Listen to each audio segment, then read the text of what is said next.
1947નો ભારતીય સ્વતંત્રતા અધિનિયમ આ નામ સાંભળતા જ કેટલાય વિચારો મનમાં આવે છે નહીં? આ કોઈ સામાન્ય કાયદો નહોતો.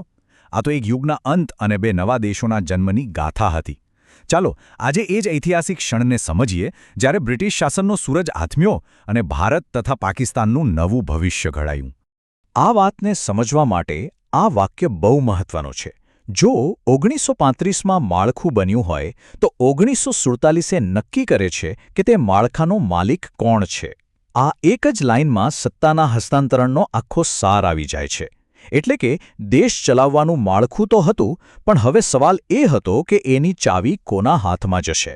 પર સવાલ એ છે કે આટલું મોટું સામ્રાજ્ય આખરે ખતમ થવાની અણી પર આવ્યું કેવી રીતે? જુઓ, 1940ના દાયકા સુધીમાં બ્રિટન માટે ભારત પર રાજ કરવું લગભગ અશક્ય બની ગયું હતું. હવે ચર્ચા એ નહોતી કે અંગ્રેજો જશે કે નહીં, પણ એ હતી કે તેઓ ક્યારે અને કેવી રીતે જશે. આની પાછળનું સૌથી મોટું અને પહેલું કારણ હતું બીજું વિશ્વયુદ્ધ. ભલે બ્રિટન યુદ્ધ જીત્યું, પણ આર્થિક રીતે એની કમર તૂટી ગઈ હતી. સૈન્ય શક્તિ પણ વેરવિખેર થઈ ગઈ હતી. જે સામ્રાજ્ય વિશે કહેવાતું કે એના પર ક્યારે સૂરજ આથમતો નથી, એ હવે પોતાના જ દેશને સંભાળવા માટે સંઘર્ષ કરી રહ્યું હતું. અને એવું નહોતું કે બ્રિટન ખાલી બહારથી જ કમજોર પડી રહ્યું હતું. ભારતની અંદર પણ આઝાદીની આગ ભભૂકી રહી હતી. ગાંધીજીના ભારત છોડો આંદોલન જેવા જન આંદોલનોએ સ્પષ્ટ કરી દીધું હતું કે ભારતીય જનતા હવે ગુલામી સહન કરવાના મૂડમાં બિલકુલ નથી.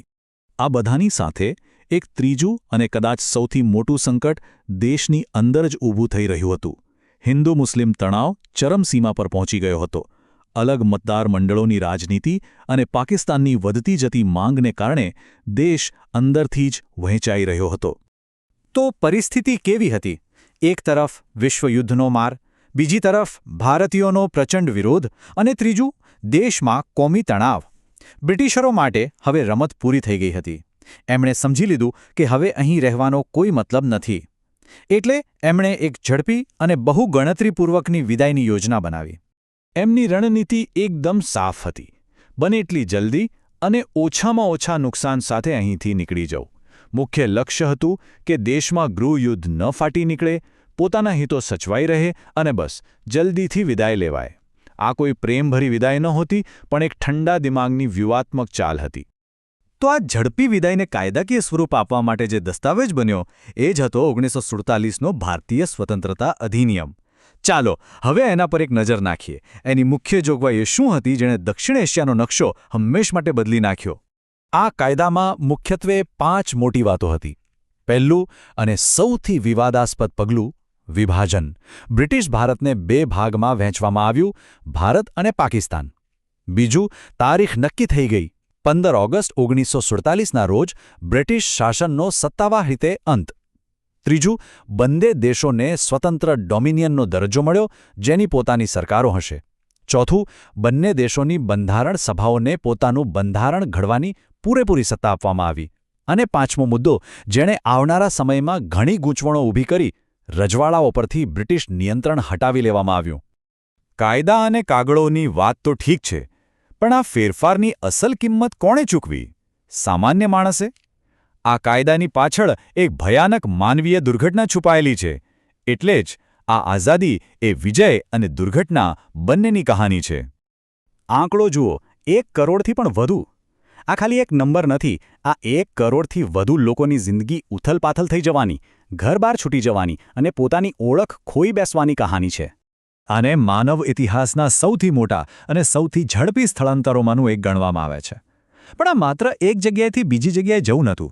એની સાથે જોડાયેલી હતી ભયાનક હિંસા અને અકલ્પનીય પીડા. એટલે જ 1947ને સમજવા માટે આ એક સૂત્ર બરાબર યાદ રાખવા જેવું છે. 1947 એટલે સ્વતંત્રતા તો ખરી, પણ સાથે વિભાજન પણ. એક આંખમાં ખુશીના આંસુ તો બીજી આંખમાં દર્દના. આટલા વર્ષો પછી પણ આ અધિનિયમ અને એના પરિણામો વિશે ઘણી ગેરસમજો પ્રવર્તે છે. તો ચાલો કેટલીક સામાન્ય માન્યતાઓ અને એની પાછળની વાસ્તવિકતા પર એક નજર કરીએ. પહેલી અને સૌથી સામાન્ય ગેરસમજ કે ભારત 1947માં જ ગણતંત્ર એટલે કે રિપબ્લિક બની ગયું. ના, એવું નથી. હકીકત એ છે કે 1947માં ભારત એક સ્વતંત્ર ડોમિનિયન બન્યું હતું.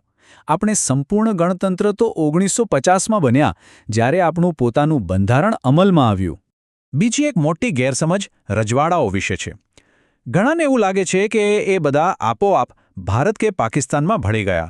પણ ના, વાસ્તવિકતા ઘણી જટિલ હતી. બ્રિટિશરોએ તેમને 3 વિકલ્પ આપ્યા હતા: ભારત સાથે જોડાઓ, પાકિસ્તાન સાથે જોડાઓ અથવા તો સંપૂર્ણ સ્વતંત્ર રહો. અને આવા રજવાડાઓ કેટલા હતા?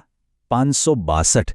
જરા કલ્પના તો કરો, જો 562 રજવાડાઓ સ્વતંત્ર રહેવાનું નક્કી કરે તો ભારતનો નકશો કેવો દેખાય? નાના નાના ટુકડાઓમાં વહેંચાયેલો દેશ. આ બધાને એક કરવાનું જે અશક્ય લાગતું કામ હતું, એ સરદાર વલ્લભભાઈ પટેલના નેતૃત્વમાં પાર પડ્યું. અને અહીંયા જ એક મોટો સવાલ ઊભો થાય છે. આ 562 રજવાડાઓને સ્વતંત્રતાનો વિકલ્પ આપવો, શું આ બ્રિટિશરોનો કોઈ ન્યાયપૂર્ણ નિર્ણય હતો, કે પછી એમની જૂની ભાગલા પાડો અને રાજ કરોની નીતિની એક છેલ્લી ખૂબ જ ચાલાક ચાલ હતી, જેથી જતી વખતે પણ તેઓ એક નબળું અને વિભાજિત ભારત પાછળ છોડી જાય? આ સવાલનો જવાબ આજે પણ ઇતિહાસકારો વચ્ચે ચર્ચાનો વિષય છે.